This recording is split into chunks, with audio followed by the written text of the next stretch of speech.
Should I build first or should I validate first? That is, talk to customers first. This is one of our most popular questions. But here's the let me argue both sides. Number one, why do founders always rush to build first?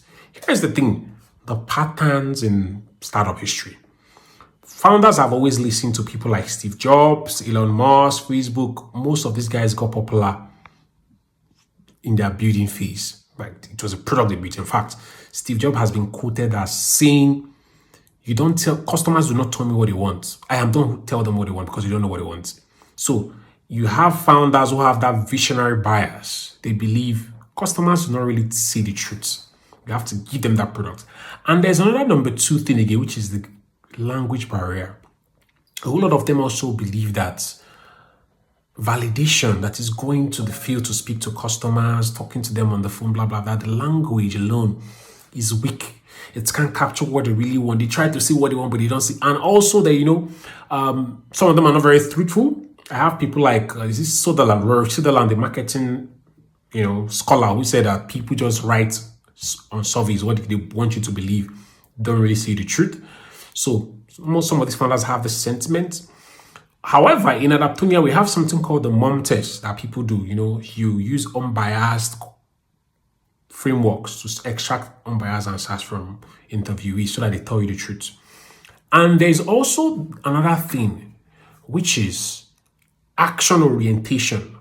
A whole lot of founders love building because, number one, is the quickest, thanks to AI, it's also low barrier entry. If you have AI now, you can start building. It's the quickest way to feel like you're doing something. So lots of them start building because they can see, I'm building this stuff. It's sweet to see, And the problem there is they get locked emotionally in the building. In what they are building. They are really building something without a hypothesis in their head, only assumptions. So, and they also feel like there is a cost that comes with waiting. Plus, of course, you won't also blame them because startup is very fast. The ecosystem is speed stuff. So they feel like building is just the ultimate survey. Put a product in front of a customer, then once they give you feedback, you start adjusting. The only danger to that is that in a place like Nigeria, it is very expensive. How much do you use to hire a developer today? Imagine just using assumptions to build. Once you do that, it means that you're putting out a lot of money on the table that you are willing to gamble with. So you are saying you don't know what customers want and you're just going to build anything for them. And whatever feedback, if they say you don't want it, you go back and build another one. So if you're in favor of building is super expensive. Building is reactionary because you're basically telling me that you put a product out there, whatever feedback, start improving the products. Very capital intensive.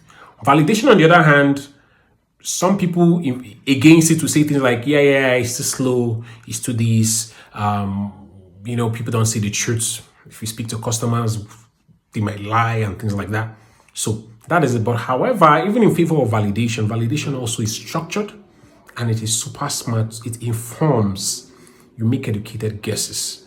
And there is the MOM test, MOM test, a very structured interview we use at Adaptonia to help startup founders extract meaningful feedback from people that are talking and interviewing so they don't give them political answers.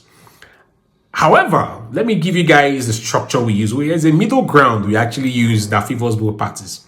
So what we do is we have the fake door principle. We actually allow founders build a mini version of their product that is just in the middle, that is super cheap to use, and they can start validating with it. So if you want to badly start building, of course, we'll say, fine, use the script. There's a beautiful script to use that can generate forms for people, generate super automation. So for example, if you want to start booking, your product is more about booking, but you can just have a little code, a very mini script that can just run all these things into sheets, get booking requests, things like that. So this is the middle ground. You don't build too big. You just build something very small, like a landing page, like a wait list that people can sign up and start making pre-orders. So this is the middle ground. Don't build too expensive and don't be too slow and spending so much time in validation. So if you are worried about, should I build first or should I validate first, you can stay in the middle. You understand?